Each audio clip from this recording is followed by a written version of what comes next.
Hello and welcome to Cryptid Corner, the corner where I talk to you about cryptids. My name is Annalise Maria. This is my YouTube channel. I tend to talk a lot about the paranormal here as it is one of the things that interests me most. But nothing in the paranormal realm has captivated my interest for as long and as intensely as the subject of cryptids. The first cryptid I heard of, like most people, was the infamous Bigfoot. So today in Cryptid Corner, I'm going to tell you about Sasquatch, Bigfoot, why I think he's real. I'm going to tell you a little bit about why I think he's real, and we're just going to chat. There's no time to go into everything I could say, otherwise this video would be very long. I just kind of want to use Cryptid Corner as a routine way to intersperse a little bit more cryptid content into my channel. Not only is this a good opportunity to teach you guys about local cryptids you might not have heard of, reasons to believe in cryptids that you might not have heard of, but it's actually a really great opportunity for me to research cryptids, because you can never know enough about cryptids, and I certainly don't, so I'm going to have a lot of fun looking for each cryptid to tell you guys about. But today, I don't really need to do much research at all, since Bigfoot has had a large amount of property rent-free in this head since I was about 12 years old. So I'm lucky enough to live at the heart of Bigfoot country. But it hasn't always been that way. I grew up in Texas. So everyone around here knows who Bigfoot is. Probably everyone in general knows who Bigfoot is, but just in case, let's give a little summary. Bigfoot is what we call a cryptid. He's the king of all cryptids, which is an animal, a creature, a life form that is rumored to exist, but has not been proven by science. One example of an animal that used to be considered a cryptid, but now has been proven by science, is the giant squid. It wasn't until the early 2000s that we got the first photograph of a live giant squid. Prior to then, for many centuries, rumors of giant squids were widely regarded as myths. Anyways, Bigfoot has not been scientifically proven that we know of. What he's supposed to be is a half-man, half-ape creature. So he's tall, hairy, he's got an ape-like face, he doesn't speak, he throws rocks, makes noises, does a lot of different things depending on who you ask. But he lives in the woods and he is very rarely seen. Most Bigfoot accounts say that he's friendly, or at least non-completely hostile, although there are a few accounts from time to time where the Bigfoot has said to attack the viewer, but that is much rarer than just a simple friendly sighting. I even knew someone personally who was actually interviewed in an old video of mine, so that will be linked in the description if you want to watch their interview. It's on my channel. I knew someone personally who said that they had a Bigfoot in Texas that followed their family on camping trips. And she was not the type of person to make stuff up. She said that they would see him multiple times on different areas in the same remote wilderness when they'd go camping. Anyway, I keep calling Bigfoot a him, but something we actually really have to talk about if we're going to have a video about Bigfoot, if we're going to have a profile on Bigfoot, if Bigfoot is going to be the discussion of the first Cryptid Corner. In fact, if Bigfoot is ever in discussion, I almost always bring this up, and that is the Patterson-Gimlin film. We've been calling Bigfoot a he, but in the most famous, well-known, hard-to-disprove piece of evidence known as the Patterson-Gimlin film, Bigfoot is a she.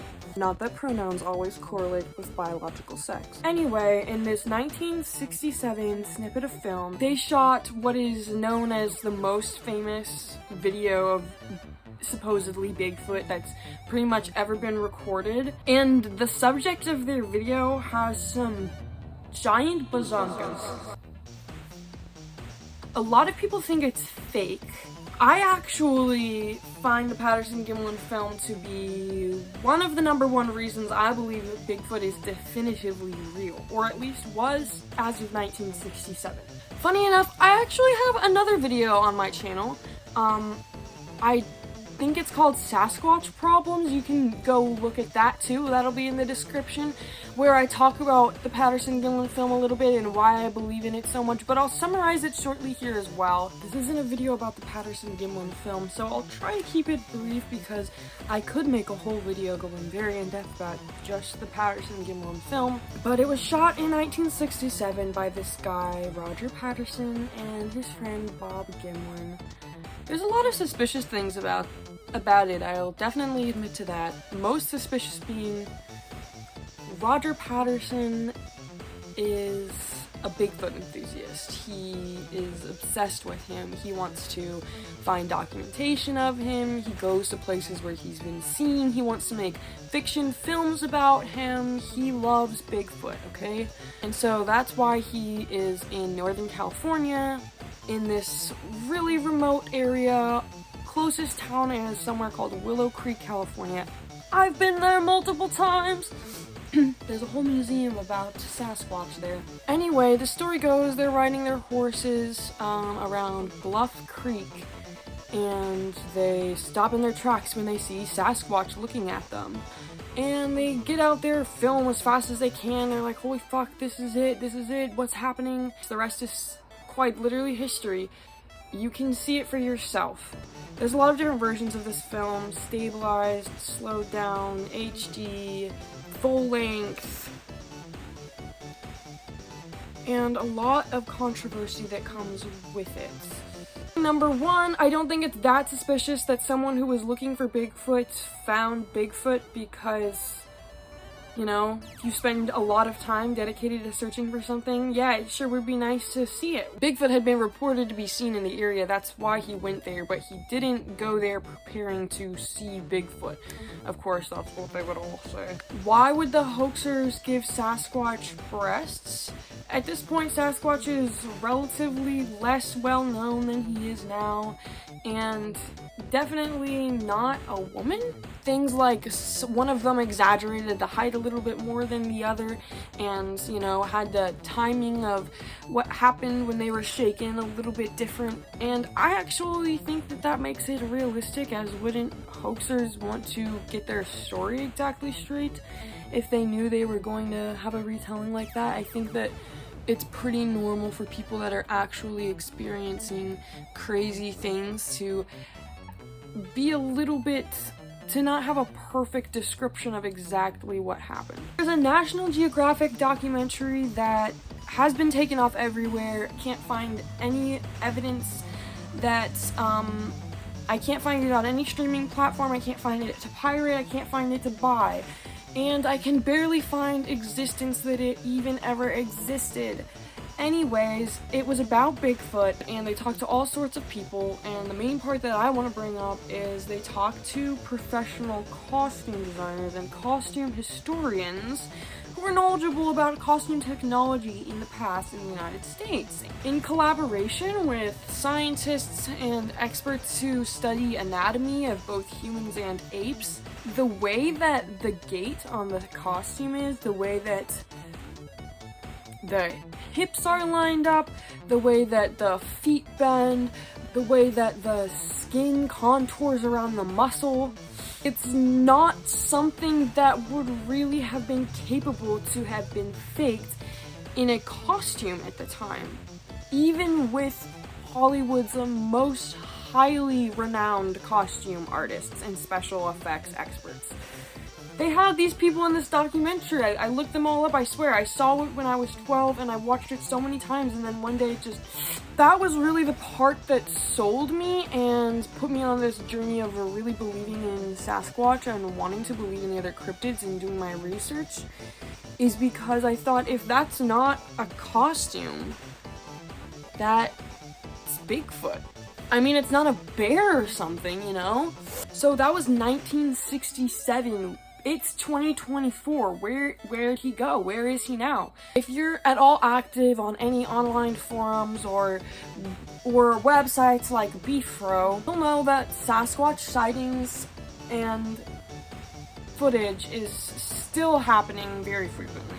I listened to a podcast fairly recently. I think there were some scientists studying the possibility that there could be Sasquatch nests. It was by the, like, granddaughter or something, or, like, grandniece of Grover Krantz, who's, like, the most famous Bigfoot expert researcher in the field. He's passed away, RIP, but he did a lot of work in at least getting people to pay attention to the scientific side of Sasquatch. Anyways, love you, Grover Krantz. There are still people researching this. It's on the fringe, as it's always been, but there are still people researching this, legitimate people, as there's are still sightings. I don't know if you guys are aware, but in rural America, in rural parts of the world, there are people who, like, see Sasquatches on the regular.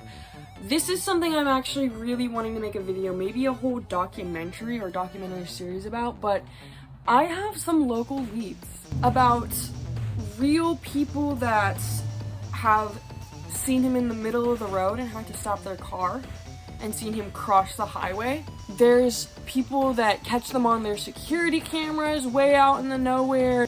There's also a whole group, I think it might be a chapter of Beefro, if not, it's something else really promising and exciting, because honestly, I just love any group that relates to this.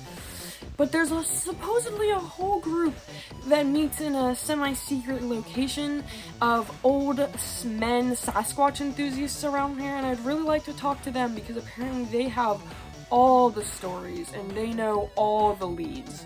Unfortunately, I have yet to see Sasquatch.